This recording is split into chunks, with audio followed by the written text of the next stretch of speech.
Pensez-vous que les Français ont raison de peut-être s'inquiéter par rapport à justement l'immigration de masse qui rentre? Tout à fait. Alors moi, déjà, moi je suis une femme noire adoptée par la France, donc je me sens une fille adoptée par la France. Hotep, apprendre son histoire est un acte de résistance. Cette vidéo, ça commence très mal. J'arrive à en trouver quand même. Il y en a pas beaucoup, mais il y en a tout de même. Alors, cette femme noire, face à une caméra et un micro, ne trouve rien de mieux à dire. Face à une question qui pourtant est tout à fait ambiguë, pensez-vous que les Français puissent s'inquiéter de l'immigration de masse qui rentre? On a l'impression que chaque semaine, chaque mois, voire même chaque jour, des milliers d'immigrés, de migrants, etc. débouchent partout. Marseille, Le Havre, ils arrivent de partout.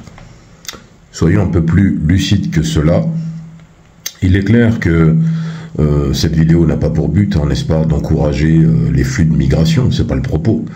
Mais le problème, c'est que le spectre de la crainte de l'immigré, en fait, c'est simplement l'arbre qui cache la forêt, puisque les difficultés économiques de la France, qui a une dette de plus de 3 000 milliards d'euros, ce n'est pas dû à l'immigration. Les difficultés aussi d'application démocratique. Vous avez vu aux dernières élections législatives, il y a eu entre guillemets un vote des Français qui n'a pas été respecté, quelle que soit la considération du parti politique arrivé en tête, qui n'a pas été respecté en nommant un Premier ministre hors sol et hors champ. En tout état de cause, ce qui est plutôt inquiétant, c'est la suite du propos. Je suis une femme noire, bon ok, le colorisme, on se revendique femme noire, c'est d'abord une femme. En disant elle-même qu'elle est une femme noire, elle s'exclut du champ en rajoutant la mention « adoptée par la France ». Qu'est-ce que ça veut dire? Cette femme est-elle antillaise d'origine? Dans ce cas-là, c'est une Française. Est-elle africaine d'origine? Est-elle venue en flux d'immigration? Pardon.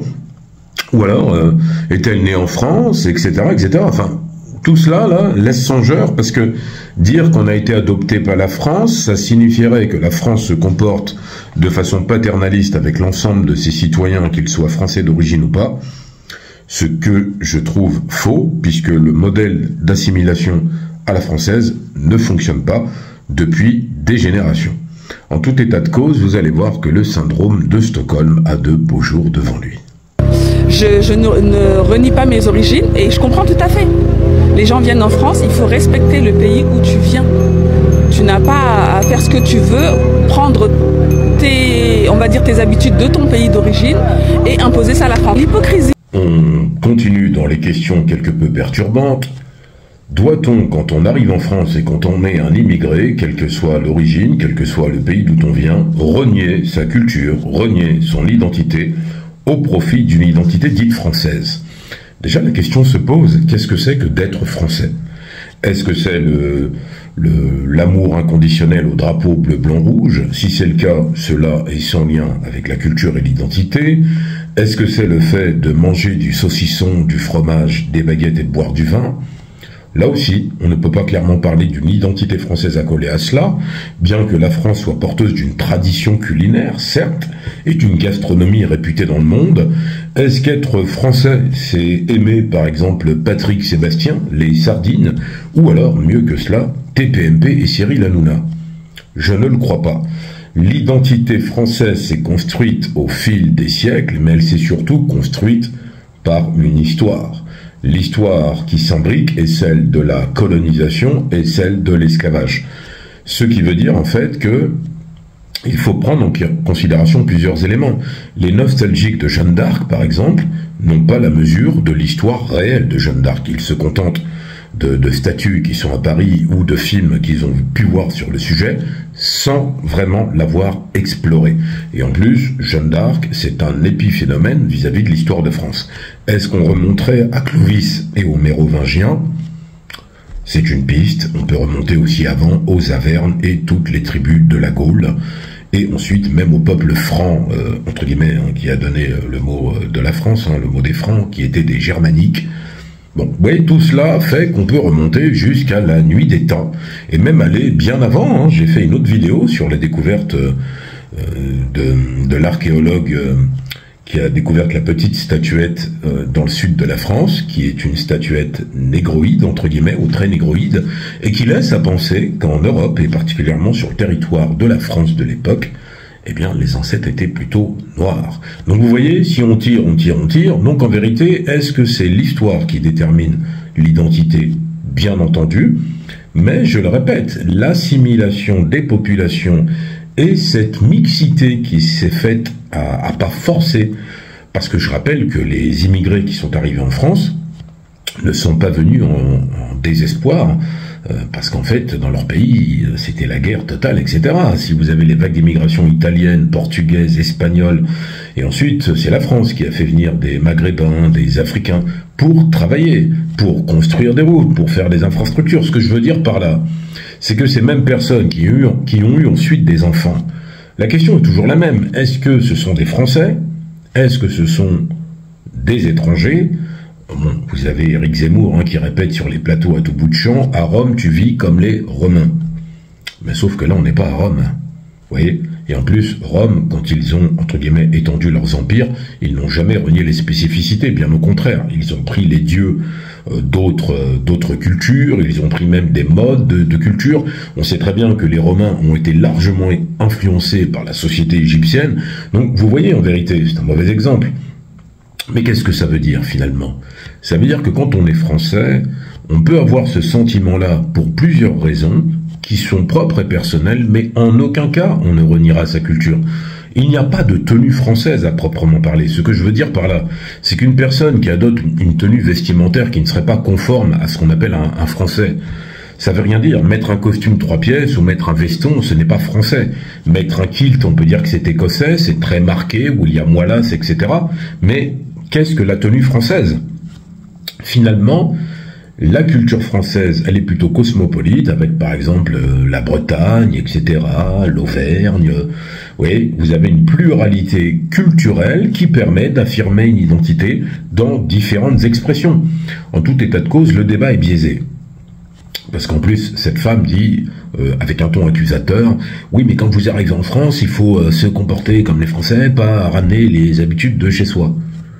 Certes, on peut l'entendre, c'est audible, mais ce que l'on ne comprend pas très bien, c'est qu'est-ce qu'elle pointe véritablement. Si vous avez des idées, mettez-les en commentaire, parce que j'ai quelques difficultés. Hypocrisie, c'est-à-dire que pendant longtemps, en fait, les élus français ont eu peur de dire les choses. Tu ne peux pas faire n'importe quoi quand tu vis quelque part. Et c'est pas pour ça que t'es méchant de dire non, ici, ça se passe comme ça. Effectivement, ta religion, tu peux la pratiquer chez toi. Tu n'es pas obligé d'imposer, par exemple, au travail ou imposer à tes amis. Il faut respecter. Donc, il faut faire la... Alors, soit je suis naïf, soit je suis stupide, soit je suis les deux. En tout état de cause, j'ai du mal à comprendre son argumentation et son point de vue.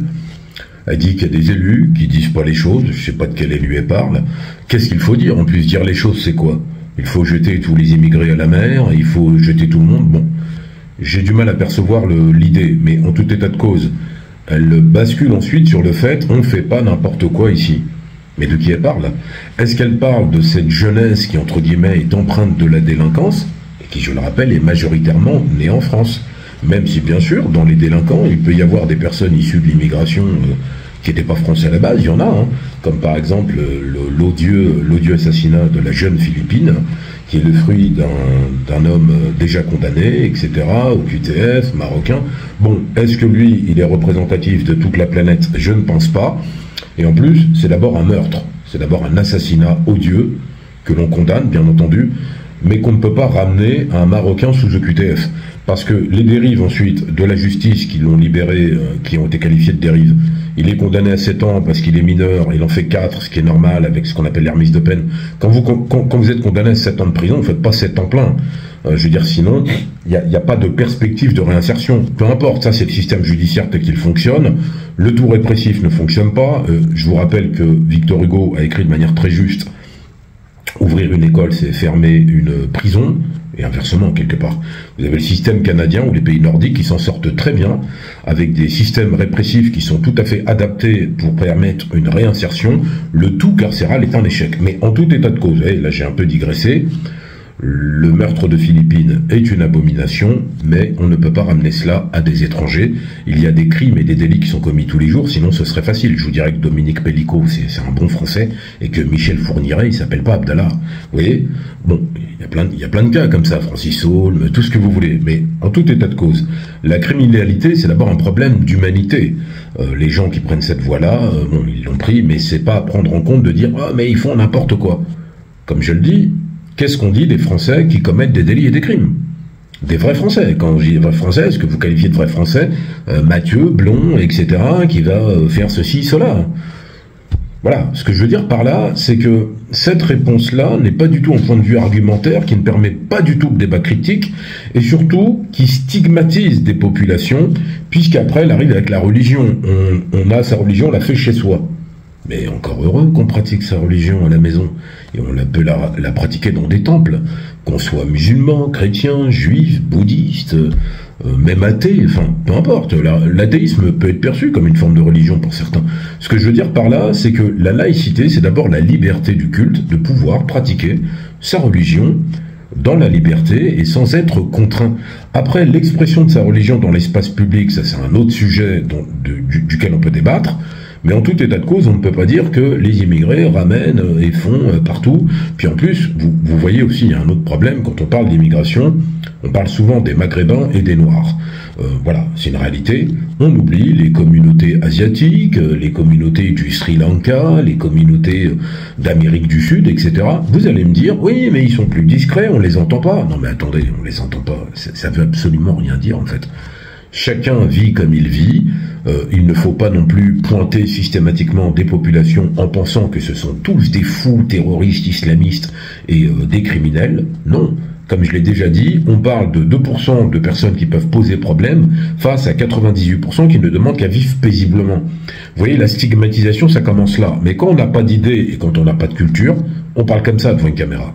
Il faut faire la part des choses entre ceux qui respectent et les autres. Voilà, qu'ils soient noir, blanc, orange, qui veut, tu dois respecter l'endroit où tu vis. Eh bien, en fait, dans la conclusion de cette vidéo, on finit par qu'il soit jaune, bleu, orange, rouge, vert, arc-en-ciel.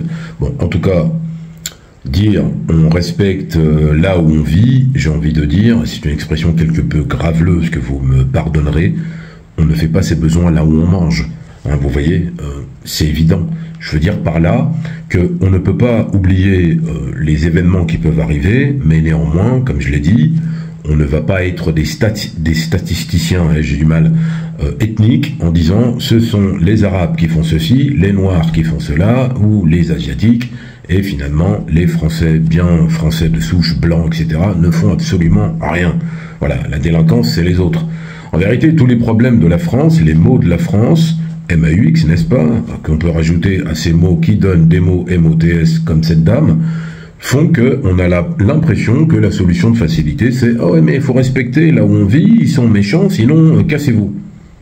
Je le répète, la majorité des gens qui vivent en France, même ceux qui sont nés en France et que vous qualifierez d'immigrés parce qu'ils ne s'appellent pas Thomas ou Benoît, eh bien, ces personnes-là aspirent à vivre paisiblement, ont été éduquées pour certains à l'école de la République et pour d'autres ailleurs, mais peu importe.